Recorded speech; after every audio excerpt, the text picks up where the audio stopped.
Today, let us see VPC peering. We earlier saw how to create a custom VPC and how to create our own subnets, add security groups to our VPC, and if necessary, add network ACLs to our subnets, add a custom route table, add an internet gateway, and set up the entire VPC for access through NAT instance. We see all that. If you are not familiar with any of those concepts, I would highly recommend you to go and check out the previous video. The link should be available here. So we'll continue on the same theme and go ahead and see what is VPC peering. This is a very interesting concept if you ask me. Say for example, you have created a custom VPC in a particular region. Say that region can be US East or US West or Central. And you have created multiple VPCs in the same region and you want each of them to talk to each other. So how do you go ahead and connect them? Because if the VPCs are having overlapping IP addresses, then they will not be able to talk to each other. There will be a routing conflict will be there. So in this sample representation that you see here, we have three VPCs, and if you want to have a communication flow between the extreme left, that is this one, and then all the way to this one, and then going up this one. So you need to do something like pair these two VPCs and then pair these two VPCs. But even if you do that, this VPC cannot talk to directly here. That is, this talk to this guy, and this guy can talk to this guy, that is this VPC can, and this person can talk to this, and this person can talk to this. Unless you set up a VPC pairing between this person and this person, this connection will not work. But in this imagery, you can see here, let us say this is 1 and this is 2 and this is 3. Now 1 and 3 are not connected, so you will not be able to make 1 and 3 communicate with each other. So if you want 1 and 3 to communicate between them, then you need to set up a VPC connection or a VPC pairing between those two VPCs. So that is how 1 and 3 can communicate. There is an exam question or an interview question, or quite often there's a common scenario. People have VPCs like this and say 1 and 2 are connected, 2 and 3 are connected. Why is 1 and 3 not connecting? So this is called transitive pairing. That is because you are making 2 as a kind of a router in this case, but it will not work by design. So if you want 1 and 3 to work, you need to set up a pairing between 1 and 3 directly like this. So remember that when you're suggesting VPC pairing to your customers or anybody, transitive pairing will not work, and you need to set up direct connections. So this is a quick logical representation of how the VPC pairing works. This is a setup. Let us say the left hand side, that is the orange security group and blue security group are part of two different VPCs, and you want orange to connect to blue now. So this is the traffic that you want to allow. So what you do is you go ahead. The step 1 is initiating your VPC pairing request from the first one, and then the second one will receive the request, and what you need to do is you need to accept that request until the second VPC owner, it might be your own account, it might be some other account, it must be in the same region, by the way. That is one of the mandatory requirements. It all must be in the same region. So once the request has come, the second owner has to accept that request. After accepting the request, you need to go ahead and update your routing table so that the routing table knows that whenever a traffic is coming for the destination is for the target VPC, they have to create send it to this destination. This is a VPC peering connection. Automatically that will be created in your account, in your VPC account, as soon as the request has been accepted. So there are 3 steps. One is sending the request to accept the peering connection. The step 2 is accepting it, and step 3 is creating the route table so that you know both the VPCs have the destination routes for the other VPC connection. So as you see here the right hand side VPC is 10.555, and I go to my VPC route table in 172, this VPC, and add a destination route saying any traffic destined for 10.55.00, send it to my VPC pairing connection network. So this will be automatically created for you when you accept it and you send it. And you need to go and do the same thing here also, saying the return traffic for 172 has to be sent to PCX63 blah blah blah. So that is how you set up a VPC pairing connection.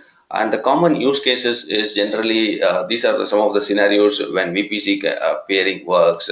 when you want to authenticate with a centralized AD server, or if you have a monitoring server where monitoring is sitting in a different VPCs, or all admin tools are sitting in a different place, or if you have one scanning server which you want to talk to a multiple resources in your AWS account. So in these kind of scenarios, a VPC peering is used. And as you can see at the bottom, VPC peering only works within the same AWS region. So don't try to create a VPCs in different region and try to create a peering connection. It won't work. So we are going to see a quick demo on how to do VPC peering with two VPCs. Let's head over to my console and see how to do that. So I'm just going to log into my account now. It looks like I have logged out. They are changing the login page slowly. We should be seeing a different login page very soon. I'm going to reuse one of the existing VPCs that we were saw in the previous video as well. So we just need to create one more VPC right now. Okay, let me just click on VPCs. No, it's not there. VPC. Go ahead and do that. And I'm just going to duplicate my tab, so I have two VPC tabs. It's getting refreshed, it's getting loaded.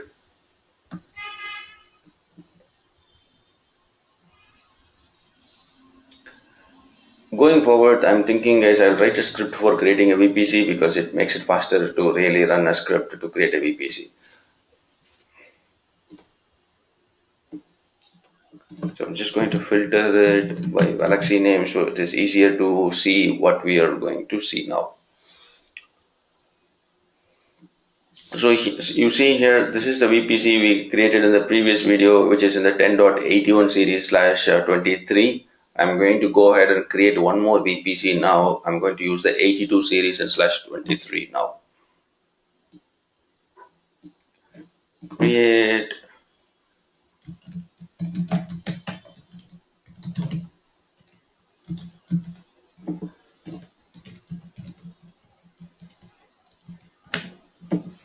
Just going to copy that. Tenancy default, leave everything default. I'm just think of it as a refresher. Who has not created a VPC, or whoever has not seen the VPC classes. So we just started with building.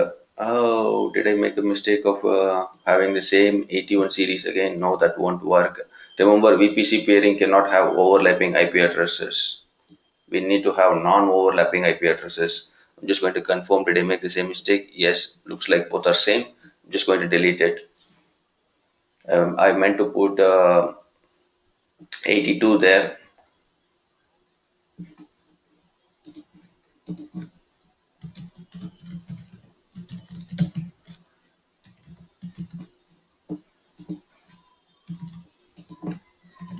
Okay, 820023. Okay, good. We are good now.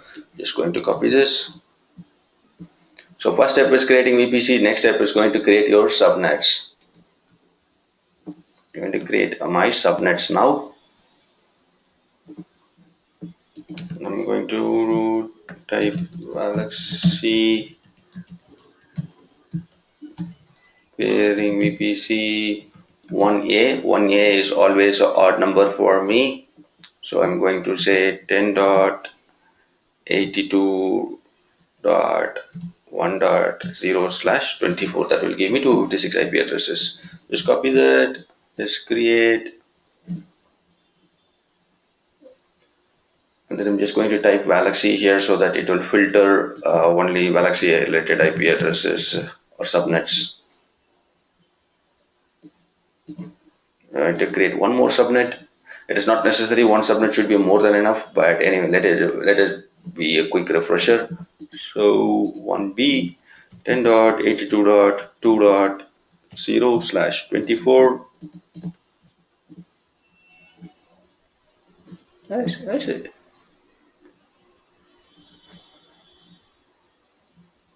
Oh, right.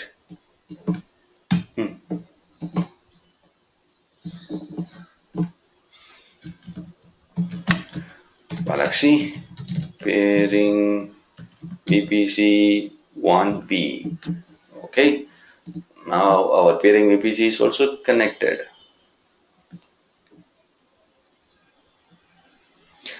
Now I need an internet gateway because in this demo I want to connect to both the servers and ping them or interconnect them. So I'm just going to set up an internet gateway also for my second VPC as well.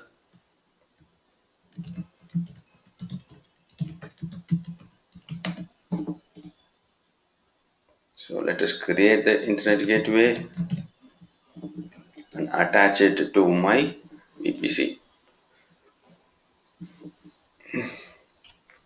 So we have internet gateways, we have security groups, and I just need a route table so that I can connect it to the internet as well. Where is my route table? I'm just trying to find out. Here it is.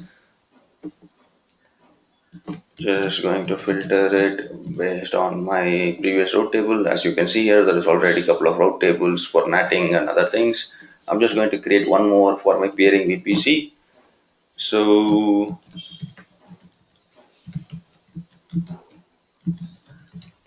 RTB create. I'm just going to add a route for internet traffic and add my public subnets here. Edit. For internet traffic, this is the IP address, that is all the IP addresses in the world. Attach it to my internet gateway, click on save, and I'm going to attach my public subnet, which is going to be one availability zone 1. That is this one, 1A. That is my public subnet. So if I put any VM here, I should be able to connect it, and we should be able to talk to it from the internet as well. So let us go ahead and create two VMs, one in each different VPC, and we will do a SSH test to see whether we can connect to them or not before we set up a VPC peering. So so far what we have done is we just created two VPCs in two different CIDR ranges, and we are going to start two VMs and see whether we can ping them or talk to them. As of now, go to EC2,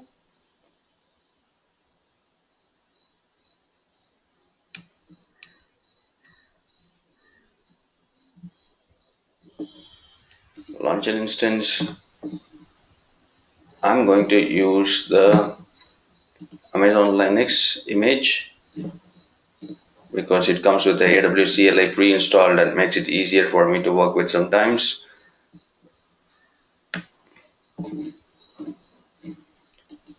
So I'm going to, first one is going to go inside my default, not the default one, the one that we created earlier, that is the Valaxy VPC, and I'm going to put it in my public subnet.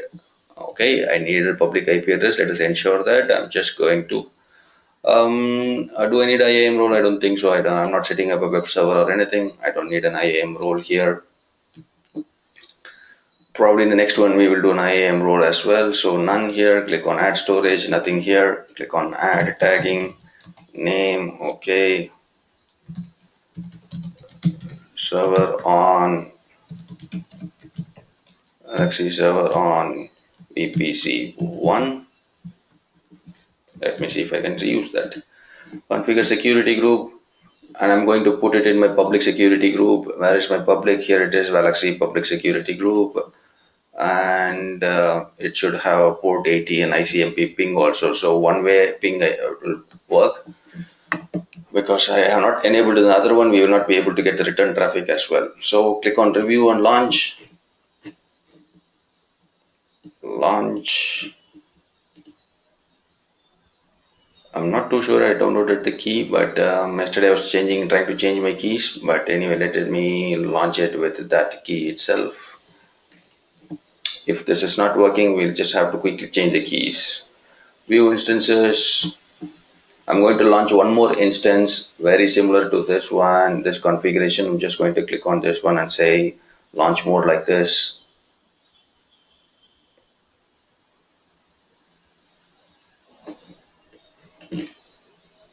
And come to the edit instance details so that we can change the VPC of this server so that it goes into the other VPC we created, that is the peering VPC. Okay, great. I want to connect to it publicly. I am now Yeah, every new VPC will have a default security group, and if we want to customize it, we will have to create a new security group.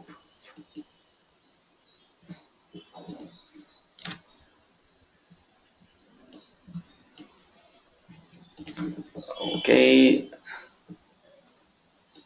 just going to say pairing VPC 2.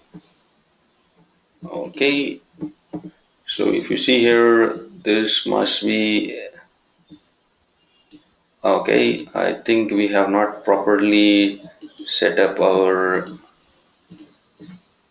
VPCs. I'm just going to go back and check whether I did the VPC correctly. Pairing VPC 1A correct. Okay, okay. It should not have ICMP. I'm not sure. New next configure security group. Choose an existing security group. Okay, there we go. Yeah, I was for a second confused how is that ICMP is enabled, but yeah, it should not. We should be enabling SSH traffic also coming in from the other VPC, but that will take care in the pairing traffic. Anyway, in security group also we need to enable that so that SSH traffic is allowed. Anyway, click on review and launch. Launch again, check the key, go ahead and launch it. I'm just going to head over to my VPC quickly, especially the second one, so that we can allow an SSH connection, incoming SSH connection. I'm just going to put here pairing. Okay, let's just go ahead and create another security group.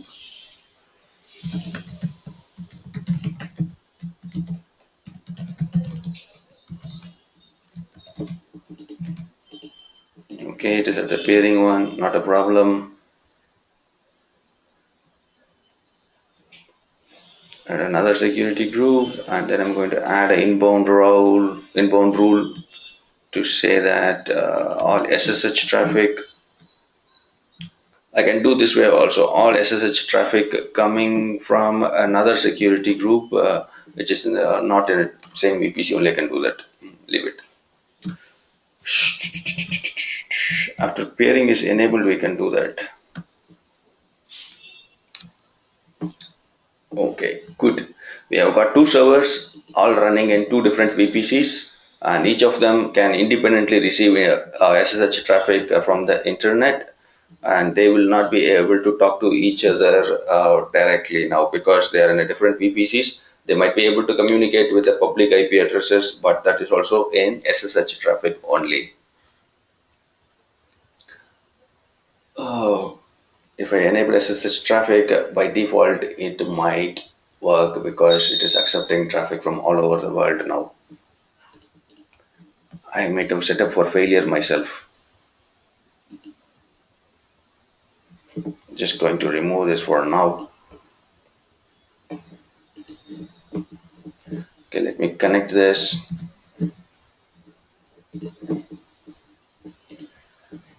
Click on session, put the IP address, put the password.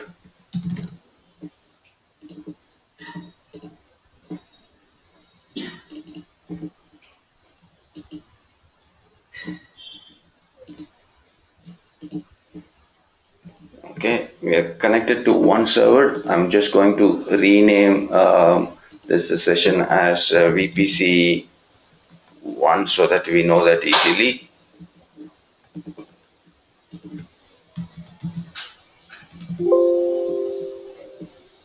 And I'm going to create another session with the IP address from the other server, that is our VPC2.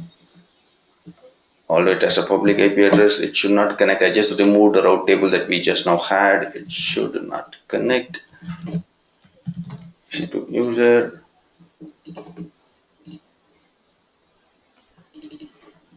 Just going to bookmark and say VPC2 here. So this tab, that is VPC2, in theory should not work because it is not accepting any SSH connections from the work. I just removed the router, security group also.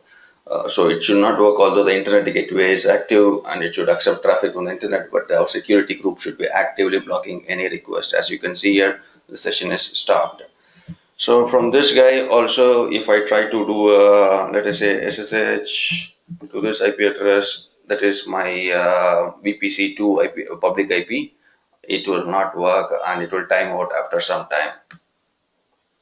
So we now that connected two servers and then we know that it is not working. Let us go ahead and enable VPC peering and see if we can connect to the other server. We can do an SSH or not. Just going to head over to my console again and going to see how to set up VPC peering. So when you head over to my to your VPC console, you can see here on the left hand side there is a peering connections. If you just click on it, it will bring you the dashboard for peering, and then on the left, big blue button is there, create peering connection. So I'm clicking on that and then I'm saying Valaxy peering VPC demo. That's a nice little name that you want to give. So who is the requester here? Who is the originator here? Let us call that a left hand side or right hand side. So here is going to be my left hand side, that is Valaxy VPC, that is my requester, and you can see here this is the IP address that is associated, and who is going to be my acceptor? It is my account or another account. So if it is, I'm going to choose it for my account right now. I don't trust any of you, so I'm just going to do it with my account only. So click on my Valaxy peering VPCs. So and you can see here the IP address is automatically picked up and shown here. All you have to do now is click on create connection. So automatically my request will be sent to the destination and it will need to be accepted because until even though if it is my account, I have to manually go ahead and accept it. Until I make my acceptance clear in the dashboard, it will be showing as pending acceptance, as you see here. So where do I do my acceptance? Select the VPC like this and then go ahead, click on actions, and you can see here there will be an option to say accept request. Go ahead and accept request. So it gives me all the confirmation. This is the source and this is the destination. Do you really want to accept it? And here is the VPC connection number that you see here. Click on accept. And you can see here it's a friendly little advice. It says to receive certain traffic, you must add a route to the paired VPC in one of your more VPC route tables. And if I click on this, it will take me directly to my routing table also. And that's what it is doing. It is directly taking me to the route tables in my region so that I can choose the appropriate route table. So let us filter by what is our focus area. So this is my public instance route table. If I go ahead and click on the Valaxy route table subnet, it should be 1A, should be mentioned here. You can see here if I subnet, I have associated with the public 1A. I'm going to go ahead and add a route here. Click on edit and add route. I'm just going to say 10.82, that is my destination, that is a right hand side VPC 10.82.0.0/23. You can, in case if you want a reference, you can see here this is the local, and if there is any traffic destined for this 82 series, I should send it to the VPC peering connection. If I just click on it, automatically the number will come. If not, you can go to the VPC peering connection and pick it up from there. So click on save. So now we have added a route table on our left hand side. Now we need to add a route table on our right hand side as well. So I'm just going to choose this one, that is a VPC peering route table, and I'm just going to confirm my subnet association is there for 1A availability zone where we have started our server, and click on route table, click on edit, add a route. So 10.81 here, and then 0, that is the destination, and all the IPs here, then send it to this peering connection. Click on save. So that is all. There it is. You can see it is already active. So what I'm going to do is I'm going to head over to my console now. I'm going to try this SSH again to see if it works. If my security group might not allow this, might not be happy with this, but let us see. So by default, you need to allow your security group, even though if your peering connection or your route table is enabled, your security group will not allow your traffic. So you always have to ensure that whichever port traffic that you are accepting or trusting, you need to allow them in your security group or in your subnet level. So what I'm going to do now is go to my security groups, especially for my pairing VPC. Just ensure that that is selected, and I'm going to say edit, and I'm going to say SSH traffic whenever the source IP address range is 10.81, that is my left hand side VPC 10.81/23. Anybody connecting from this series, allow them. I'm not giving the entire world, I'm just allocating a particular series and then allowing that. So for now, I should be able to go ahead and repeat this step, and I should be able to get a proper response. Let us see what happens. Oh, still it's not working. Did I give 82 or 81? Just go ahead and confirm that. 81 series, yeah. Okay, just give me one moment. So the reason that I'm not able to connect for people who just missed what happened is my server is connected to my default security group, and I was modifying an additional security group instead of using the existing one. So to continue on the same thing, instead of modifying the default, I'm just going to head over to my network interfaces and add an additional security group to my ENI. So you can see here, where is my instance names? Okay, this is the 82 series server, that is 10.82 series, and you can see here the default security group is there for this network interface. I'm going to click on this one, attach, and I'm going to say change security groups, and I'm going to click on the next one also so that it will allow the traffic. Con save. So all that hangama with related to VPC and pairing, I'm just going to increase my security in my VP security group also. I just allowed internet traffic. What I'm going to do is I'm just going to edit it and allow only my what shall I say, my left hand side VPC alone to connect. It should work now in theory. So 10.81.0023, yep, it should work.